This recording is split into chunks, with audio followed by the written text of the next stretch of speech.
एक मस्त सुबह है न्यूयॉर्क में और लोग सेंट्रल पार्क में मस्ती कर रहे हैं। अचानक क्राउड अजीब तरह से बहाव करने लगती है। वो शब्दों को दोहराते हैं, सड़क के बीच में बिल्कुल ठहर जाते हैं या सीधे पीछे चलने लगते हैं। तभी कुछ लोग चिल्लाने लगते हैं और एक बेंच पर एक औरत देखती है कैसे उसका दोस्त कुछ बार वही शब्द बोलता है, फिर अपने हेयरपिन से खुद को डिलीट कर लेता है।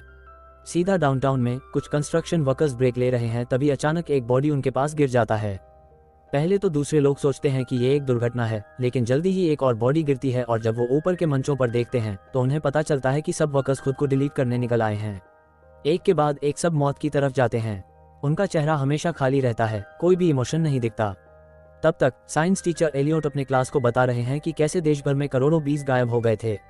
एक स्टूडेंट कहता है कि हमेशा कुछ ऐसे इवेंट्स होते रहेंगे जो साइंस समझ नहीं पाएगी और हम कभी पूरी तरह से समझ नहीं पाएंगे, जिसे एलियोट मान जाते हैं।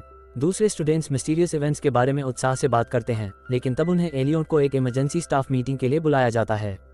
रास्ते में मेन हॉल की तरफ जाते वक्त एलियोट दूसरे क्लासरूम्स में झांकते हैं और देखते हैं कि स्टूडेंट्स अपने फोन से किसी चीज से चौंक गए हैं। जब सारे स्टाफ इकट्ठे हो जाते हैं, प्रिंसिपल बताता है कि शहर इमरजेंसी स्टेट में है। जैसा कि दिखाई दे रहा है, कुछ आतंकवादी ने सेंट्रल पार्क में एक अजीब गैस रिलीज की है जो लोगों को खुदकुशी करने पर मजबूर कर देता है। इससे सारे शहर में क्लासेस कैंसिल हो गए हैं। फिर टीचर्स अपने क्लासरूम में लौटते हैं और स्टूडेंट्स को कहते हैं कि आज घर जा सकते हैं। एलियट अपने बेस्ट फ्रेंड और फेलो टीचर जूलियन के साथ घर जाता है, जिसकी माँ फिलाडेल्फिया में होके भी फोन पर बेहोश हो गई है और जूलियन को अपनी फैमिली को साथ लेने के लिए कहती है। जूलियन और उसकी बीवी अल्मा को भी बुलाया गया है और जूलियन एलियट को बताता है कि अल्मा कुछ दिनों से दूर रहती है। घर पर एलियट की बीवी अल्मा घबराई हुई है क्योंकि उसको एक जोए नाम के व्यक्ति से कॉल मिल रहा है जिसे वो बात नहीं करना चाहती। उसने अपने फोन को इग्नोर किया और न्यूज़ देखी जिसमें एरिया में लोग मरते जा रहे हैं और न्यूयॉर्क को इवैक्यूएट किया जा रहा है। जल्दी ही एलियट पहुंचता है और साथ में शहर छोड़ने के लिए पैकिंग करते हैं। जोड़ी ट्रेन स्टेशन तक पहुंचती है जहां उन्हें जूलियन अपनी बेटी जेस के साथ मिलता है। उसकी बीवी प्रिंसटन में ट्रैफिक में फंसी हुई है, इसलिए वो अगले ट्रेन से आएगी। स्टेशन के टीवी एक रिपोर्टर कहता है कि ऑटोप्सी से पता चलता है कि टॉक्सिन एक प्राकृतिक कंपाउंड है। जूलियन कुछ कहता है जो कपल की शादी के बारे में होता है। इससे अल्मा गुस्सा आता है, जो उसको अपनी प्राइवेट डिटेल्स ऐसे एक्सपोज नहीं करवाना चाहती। इसी बीच फिलाडेल्फिया में रिडनहाउस पार्क में एक कॉप ट्रैफिक जैम को कंट्रोल करने की कोशिश कर रहा है। जैसे ही हवा पार्क के पेड़ों के बीच से चलती है, सब लोग अचानक ठहर जाते हैं और कॉप अपनी गन का इस्तेमाल करके खुद को डिलीट कर देता है। फिर टैक्सी ड्राइवर बाहर निकलता है, गन उठाता है और वही चीज करता है। अगला नंबर आती है एक औरत का जो भी गन उठाती है और एलियट के ग्रुप को वही करने के लिए गन देता है। वो ट्रेन में है और आल्मा आखिर में जोए का कॉल उठाती है उसे कहने के लिए कि वो उसे कॉल करने बंद कर दे क्योंकि उन्होंने सिर्फ एक डिजिट शेयर किया था और उस वक्त कुछ नहीं था। जोए उसे बताता है कि यह इवेंट फिलाडेल्फिया में भी हो रहा है और जल्दी ही सब लोगों को बोस्टन जैसे और शहरों से भी कॉल आने लगते हैं। अंत में ट्रेन पेंसिल्वेनिया में रुकती है और वर्कर्स यात्रियों को बताते हैं कि यह आखिरी स्टॉप है क्योंकि सब ट्रेन सर्विसेज बंद कर दी गई हैं। उनका सब कॉन्टैक्ट भी खो गया है, तो उन्हें कुछ मदद करने के लिए कुछ नहीं कर सकते। पास में एक छोटा सा ग्रामीण शहर है, तो लोग एक डाइनर में पहुंचते हैं। एक औरत को फिलाडेल्फिया जू से एक वीडियो मिलता है जिसमें एक आदमी लान केज में जाता है और जानवर उसे मार देते हैं। टीवी पर रिपोर्टर्स ऐलान करते हैं कि सरकार ने एक टेररिस्ट अटैक की सोच को वापस लिया है। यह इवेंट नॉर्थ ईस्ट एरिया में हो रहा है और छोटे शहरों में फैल रहा है। उसी वक्त बिजली चली जाती है और लोग पैनिक हो जाते हैं, तो सब अपनी गाड़ियों में भागते हैं। एलियट और आल्मा कोशिश करते हैं मदद मांगने की, लेकिन सब लोग उन्हें इग्नोर करते हैं। खुशकिस्मत से एक बूढ़े जोड़ी जो एक नर्सरी चलाता है उन्हें अपने साथ आने को कहते हैं, तो एलियट और आल्मा जूलियन को बुला लेते हैं। पर जूलियन का कांटेक्ट उसकी बीवी के साथ छूट गया है और उसे ढूंढना है, तो वो जेस को एलियट और आल्मा के साथ छोड़कर एक परिवार के साथ प्रिंसटन जाता है। कुछ ही देर बाद जोड़ी अपने घर से गुजरती है सप्लाईज कलेक्ट करने के लिए और हस्बैंड एलियट को बताता है कि उसका विचार है कि ये प्लांट्स हैं जो केमिकल्स फैला रहे हैं, लोगों को मार रहे हैं। तब तक जूलियन का ग्रुप प्रिंसटन पहुंचता है, लेकिन यहाँ भी ये एरिया इन्फेक्टेड है। सड़क के पास पेड़ों से बहुत सारे लाशें लटकी हुई हैं और कार में लड़की पैनिक हो जाती है, तो जूलियन उसे अपने साथ बात करके एक मैथ प्रॉब्लम सॉल्व करने को कहता है ताकि वो डिस्ट्रैक्ट हो जाए। जब वो बात करता है तो उसे कार की छत पर एक होल नजर आता है। अचानक कार रुक जाती है और कुछ देर बाद वो एक पेड़ से टकरा जाती है। जूलियन कार से बाहर आता है और कुछ टुकड़े ग्लास का इस्तेमाल करके अपने आप को डिलीट कर देता है एलियट के ग्रुप के पास लौटने के लिए। वो गाड़ी चला रहे हैं और रेडियो पर सुनते हैं कि सबसे लेटेस्ट थ्योरी है पानी की कंटेमिनेशन। जब वो शहर से बाहर निकलते हैं और देहात तक पहुंचते हैं तो रास्ते पर कई लाशें देखते हैं, तो वो पीछे मुड़ जाते हैं। पर जब वो चौराहा तक पहुंचते हैं तो उन्हें दूसरी रोड से भी आने वाली कारें मिलती हैं, इंक्लूडिंग एक आर्मी ट्रक। सारे ड्राइवर्स बताते हैं कि उन रास्तों पर भी बहुत सारी लाशें हैं जो रास्ते को ब्लॉक कर रही हैं, मतलब उन्हें हर दिशा में टॉक्सिन से घिरा हुआ है। एलियट जूलियन को कॉल करना चाहता है, लेकिन वो कॉल रिसीव नहीं करता। फिर उसे नोटिस होता है कि आल्मा को जोए से मिस्ड कॉल्स हैं, तो वो उसे पूछता है कि ये कौन है, लेकिन आल्मा कहती है कि कोई नहीं। लोगों की दूसरी कारों में सुनते हुए कि यह इवेंट हमेशा पार्क में शुरू होता है। एलियट को लगता है कि शायद प्लान्स की थ्योरी सच है। उसी वक्त एक औरत अपनी बेटी से प्रिंसटन में कांटेक्ट कर लेती है, जो कहती है कि शहर में सब लोग मर गए हैं। कॉल तब खत्म होती है जब लड़की अचानक मौत को मिलती है और एलियट लड़की के कमरे में हवा चल रही सुनता है। तब एलियट को रियलाइज होता है कि जूलियन की ज्यादा प्रबलता मर चुकी है और उसे जेस को ये खबर देनी पड़ती है, जिसे वो उसकी ब्रेकडाउन के दौरान समझाते हैं। बाद में एक आर्मी प्राइवेट और एलियट एग्री करते हैं कि क्योंकि अटैक्स हाईली पॉपुलेटेड एरियाज में हो रहे हैं, उन्हें रास्तों से उतरना चाहिए।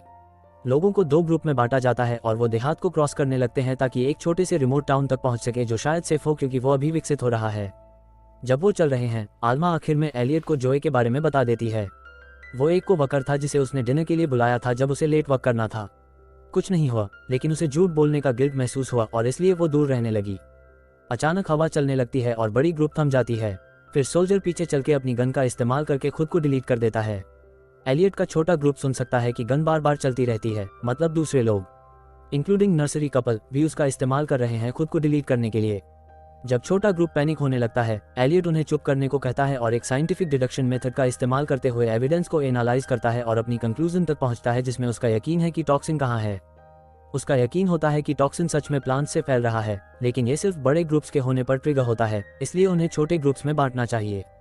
इससे 3 छोटे ग्रुप्स बनते हैं और वो सब अलग अलग दिशा में भागने लगते हैं। एलियट, आल्मा और जेस 2 टीनेज बॉयज के साथ भागते हैं, लेकिन कितनी भी तेजी से वो भागते हैं, हवा उन्हें जल्द ही पकड़ लेती है। उनका ग्रुप भागना बंद करता है अपने चेहरे को बचाने के लिए और हवा उनके चारों तरफ चलती है, लेकिन खुशकिस्मत से कुछ नहीं होता। एलियट को लगता है कि यह उनका ग्रुप का साइज मैटर करता है। बहुत सारे भागने के बाद ग्रुप अंत में एक छोटे शहर को पहुंचता है और एक घर में छुप जाता है जहां सब कुछ नकली है क्योंकि यह सिर्फ दिखाने के लिए है। एक कमरे में एक प्लांट होता है और एलियट धीरे धीरे उसके पास जाता है, उससे रिक्वेस्ट करते हुए कि वो उनके साथ अच्छा हो, लेकिन फिर उससे रियलाइज होता है कि यह एक प्लास्टिक प्लांट है और वो बेवकूफ़ है। एक ब्रेक के बाद उन्हें ये डिसाइड करना होता है कि वो यहाँ छोड़ दें और किसी और के आने से पहले।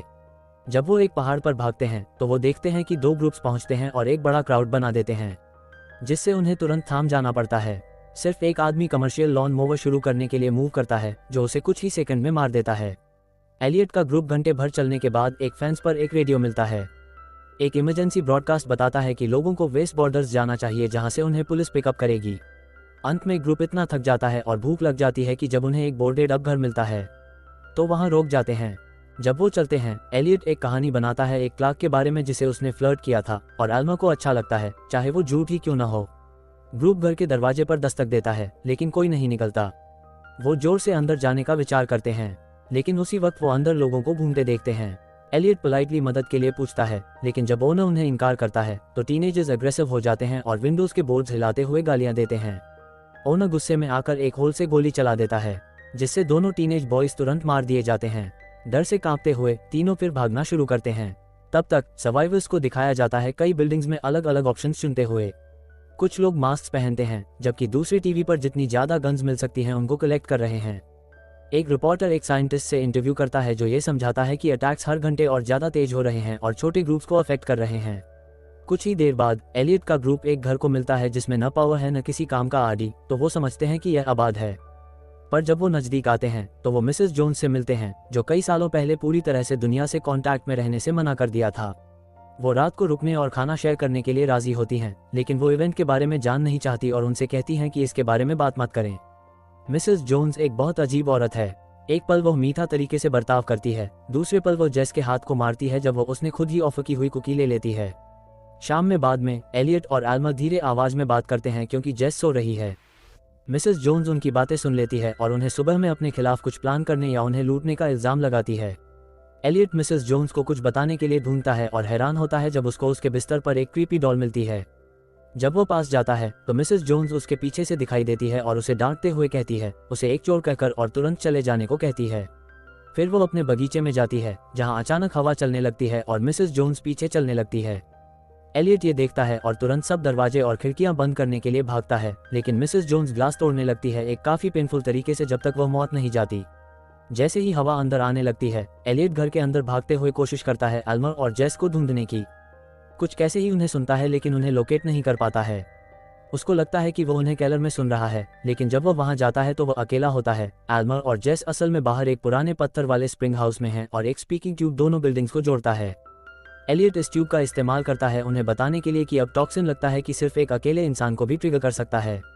कुछ अच्छे शब्दों और यादों को शेयर करने के बाद एलियट डिसाइड करता है कि वो अकेला मरना नहीं चाहता और बाहर जाता है।